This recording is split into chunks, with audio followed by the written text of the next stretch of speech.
What's up guys, I'm back again. Today we're going to talk about the Android head unit when it comes to reliability. Now, of course, if you have a car electronic part or any kind of electronics, it ages and stuff like that. Does it get out of date? Does it stop working? Let's say that does the radio, Wi-Fi, things like that to be generally concerned about. So I'm just going to touch up on my experience on this head unit that I've been having for a while now. And just stay tuned. Alright, so let's just turn this bad boy on. And it boots right up. So the boot times and all that stuff has been basically the same. Very quick boot times. You don't have to really wait. It takes another like a few seconds for it to hook up to Bluetooth coming off of sleep. So if you're a heavy Bluetooth user, I mean the UI is still just as smooth as when I first got it. Applications load up. This is tire pressure monitors for the Android head unit. You can do individual readouts. I'll link that below if you guys were interested of having each tire. It's just basically a tire cap. But yeah, my use case is pretty simple.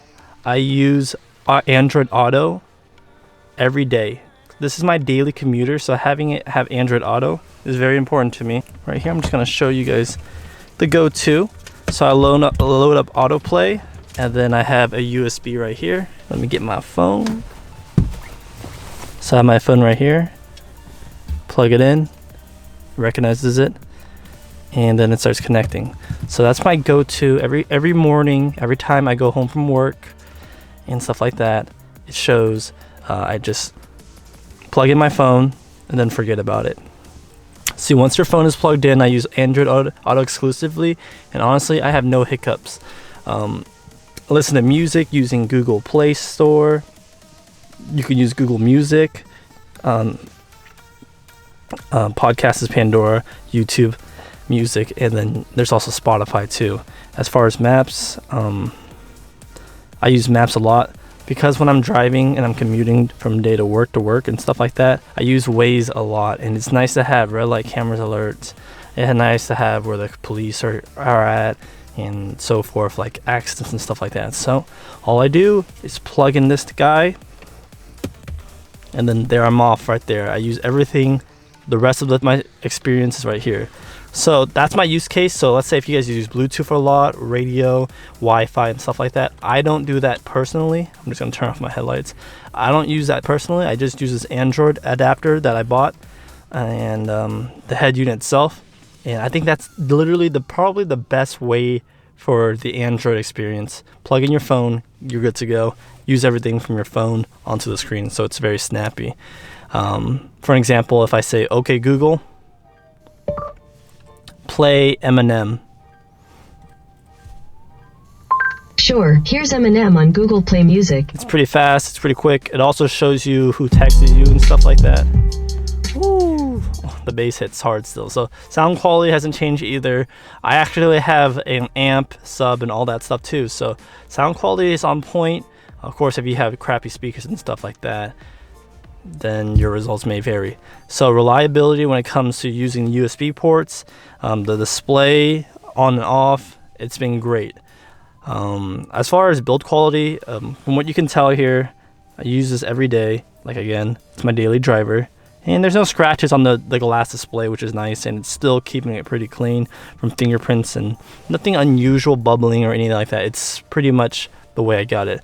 There is one thing that I noticed is the seal. So sometimes there's dust on the screen and stuff like that, and dust could come under the screen, which is kind of annoying. You can't see it when it's on, but if you turn it off and really pixel peep. The thing is, when you're in your car is so dirty that there's always dust on top of the screen.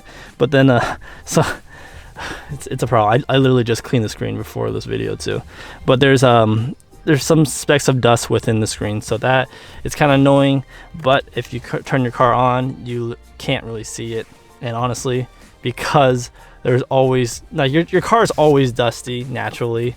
From whether you leave the window opening, closing doors, there's going to be dust. I keep my car pretty clean. Oh, there's another example where since my phone was already plugged in, it just booted into autoplay right there. When it comes to stuff like that, and I think that's very important for certain users to know that hey, if you do buy an Android head unit, you're going to be able to turn it off and on and not have to worry about reliability. I know there's some lemons out there in the world, and depending on the manufacturer and stuff like that, I actually have ran across issues with certain products. Let's just say that not all Chinese brands are the same. So when you're dealing with Joying or iDoing, the Sida, all the other ones, Extrons and stuff like that, they're all not built the same. And they're, even though they might have the similar shell, that doesn't mean the internals are the same. I noticed that there's this certain brand that just has a lot of issues in general. So I've been kind of avoiding it. I don't want to put them on blast or anything, but let's just say if you guys were going to go for a head unit, definitely look into the Sida or Joying, those companies. Sakane's also a good one too. So those are the units that I don't have any issues with, and even if let's say you do, they generally take care of you. At least I know the Sida and Joying does. Sakane, they're kind of, their customer service isn't as good, but they're still like the products wherever they get them supplied, still pretty good. But again, if I was gonna pick one, the Sida has the best audio. That's why you notice that I'm still using the Sida head unit, because I go through so many head units, I get to cherry pick which one I like the most. That's why I'm sticking with this one. Anyways, that's the brand that I like the most and I had the best experience with, so that's what I'm sticking with. This channel is still going to be posting more. Stay tuned for more Android head units. I'm planning to do some like the Corolla. Also, there's going to be more higher resolution displays coming out, so stay tuned for that. I think I'm going to get that in a few weeks, so if you guys like, comment, and subscribe to my channels, hit the notification bell, be sure that you'll be able to see the latest when it comes to Android head units. Other than that, that's it.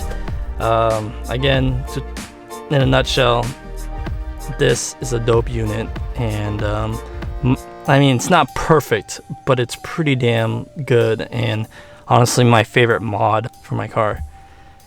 Yeah, anyways, peace.